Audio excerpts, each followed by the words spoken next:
Stress कहें, depression कहें या एंजाइटी कहें, ये वो शब्द हैं जो हमें आज के टाइम में अक्सर सुनने को मिलते हैं। जिसे देखो डिप्रेशन में है, जिसे देखो स्ट्रेस में है, जिसको देखो एंजाइटी में है। हर इंसान अपनी जिंदगी में स्ट्रेस से गुजरता जरूर है, मगर कुछ लोग इससे बाहर आ जाते हैं और कुछ इससे नहीं आ पाते। स्ट्रेस कई तरह का होता है, फिजिकल हो सकता है, इमोशनल हो सकता है, साइकोलॉजिकल भी हो सकता है। मेरा मानना यह है कि इस स्ट्रेस का अनुभव सभी करते हैं, चाहे थोड़ा सही मगर करते जरूर हैं। वो इस अनुभव से गुजरते जरूर हैं। जब आपके इमोशंस आपको कंट्रोल करना शुरू कर देते हैं और आपका खुद के इमोशंस पर से कंट्रोल छूट जाता है, तभी स्ट्रेस आप पर हावी हो जाता है। जब इमोशंस हमें कंट्रोल करते हैं ना, तो बस फिर हमारी जिंदगी तबाही की ओर चल पड़ती है। अशांति ही अशांति हो जाती है बस। ये धारणा बिल्कुल गलत है कि जो ये डिप्रेशन है, स्ट्रेस है, ये सिर्फ असफल लोगों में ही होता है। ऐसा बिल्कुल भी नहीं है। ये उन लोगों में भी पाया जाता है जो अपनी जिंदगी में कामयाब है। अगर माँ बाप अपने बच्चों को ये कह देना कि तू तो नालायक है, तू किसी काम का नहीं है, तेरा कुछ नहीं हो सकता, तो बच्चे दिल पर ले लेते हैं। लड़की ने लड़के को नाकारा आवारा कहकर मना कर दिया तो लड़का दिल पर ले लेगा।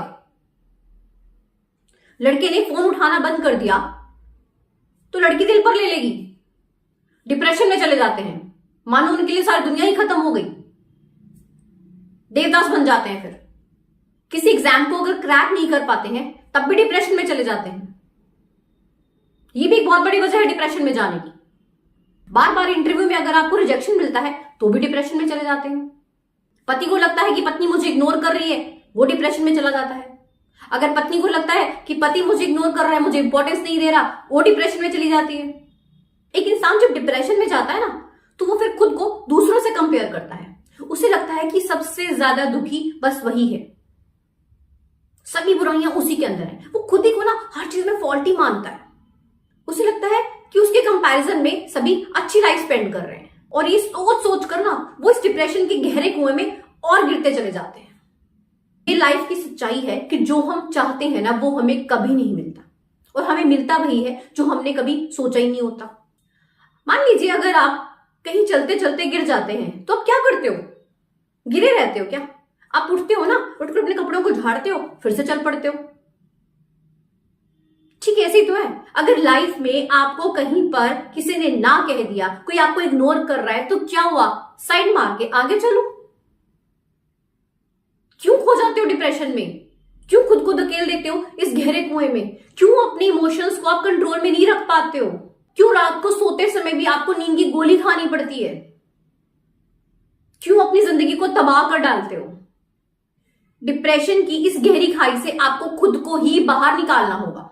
कोई आपको समझा सकता है, मगर करना तो आपको खुद पड़ेगा ना।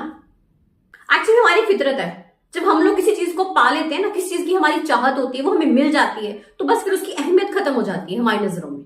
बस जब तक नहीं मिलती ना, तभी तक ही होता है उसका क्रेज। जब मिल जाए तो सब खत्म, फिर वो ऐनी हो जाती है, आम सी चीज। हम लोग अगर बैठकर एक बार लिस्ट बनाए ना कि हमारे पास क्या क्या है, भगवान ने हमें जिंदगी में क्या क्या खुशियां बख्शी हैं, तो हम कभी भी इस डिप्रेशन में जाएंगे ही नहीं। क्योंकि हम लोग पता है क्या करते हैं, हम हमेशा ना नेगेटिव सोचते हैं। हम उस तरफ ध्यान रखते हैं जो चीज हमारे पास नहीं है। जो है उसको हम नहीं, उसको तो हम सोचते ही नहीं, उसकी तरफ हमारा कोई ध्यान नहीं है। आप देख लीजिए सोसाइटी में जिसके पास बच्चे नहीं है वो स्ट्रेस में है कि मेरे पास बच्चे नहीं है। जिसके पास बच्चे हैं वो और स्ट्रेस में है। वो कहता है कि बच्चों ने नाक में दम कर रखा है, मैं तो बहुत स्ट्रेस में हूं। जिसकी शादी हो गई है वो स्ट्रेस में है, जिसकी नहीं हुई है वो कह रहा है मेरी शादी नहीं हुई है, मुझे स्ट्रेस है, कोई मुझे पसंद क्यों नहीं कर रहा। अरे भी उन लोगों को देख लो जिनके कोर्ट में केस चल रहे हैं, उनको डिवोर्स लेना है। आपके पास जो है ना उसकी कदर करो। मेन चीज ये है, आप कभी जाओगे ही नहीं यार डिप्रेशन में। आप खुश रहना ही नहीं चाहते हो, आप खुद को दुखी करना चाहते हो, ये सोचकर कि मेरे पास ये नहीं है, ये नहीं है तो क्यों नहीं है। ये नहीं सोचते कि जो है, अरे वाह ये है। मान लीजिए आप कहीं पर जाना चाहते हैं और रास्ते में आपको सड़क बंद मिल जाए, तो आप वहां नहीं जाओगे क्या? आप कोशिश करोगे ना कि कोई और रास्ता मिल जाए अपने डेस्टिनेशन तक पहुंचने के लिए। ठीक ऐसे ही तो है, एक रास्ता बंद हो गया, 10 रास्ते खुल जाएंगे भाई। आप कोशिश तो करें, अपने मन में ये फीलिंग जगाएं तो सही। डेफिनेटली आप अपनी डेस्टिनेशन तक पहुंच जाओगे, आप अपनी लाइफ में सफल जरूर हो जाओगे।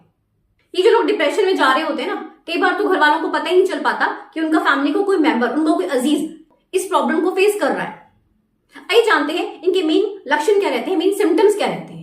सबसे पहली चीज, ये लोग ना हमेशा उदास रहते हैं। अगर आपके घर में कोई रिलेटिव भी आ गए ना, तो ये उनके साथ मिक्सअप नहीं होना चाहेंगे। ये जस्ट जल्दी से वहां से उठते हैं और अपने रूम में अकेले जाकर बैठना पसंद करते हैं। इनको किसी से बात करने में मजा नहीं आता, सिर्फ ये और इनकी दुनिया। मतलब ये लोग ना खुशी से कोसों दूर होते हैं। बस इनके चेहरे पे स्माइल तो बस कुछ सेकंड के लिए आ जाए तो आ जाए, अदरवाइज नहीं। इनका किसी भी काम में ना मन नहीं लगता।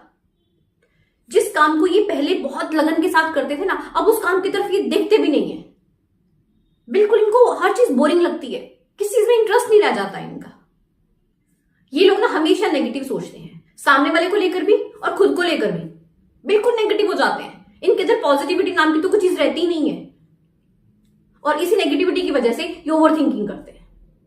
ये लोग ना हमेशा खुद में कमियां ढूंढते रहते हैं, हर चीज के लिए, हर गलती के लिए खुद को फॉल्टी मानते हैं।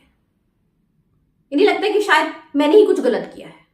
थके से रहते हैं, इन्हें होता है कि बस रेस्ट कर ले, और अगर सोने जाएंगे तो नींद भी नहीं आती है। किसी भी चीज पर फोकस नहीं कर पाते, नथिंग। आप इनसे बात करेंगे ना तो ऐसे लगेगा कि आपकी बात कोई सुन ही नहीं रहे ध्यान से, आपको ऐसा फील कराएंगे ये।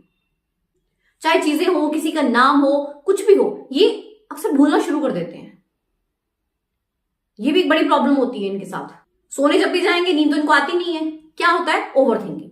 बार बार एक ही चीज को लेकर पकड़कर सोचते रहेंगे और थक हार कर फिर टैबलेट खाकर सोएंगे।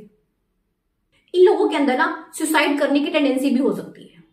इस लेवल तक ये ओवर थिंकिंग करते हैं। इन्हें लगता है कि बस अब हमें अपनी जिंदगी को खत्म कर देना चाहिए, मेरा तो जीने का कोई मकसद ही नहीं है, कोई मतलब ही नहीं है, मुझे मर जाना चाहिए।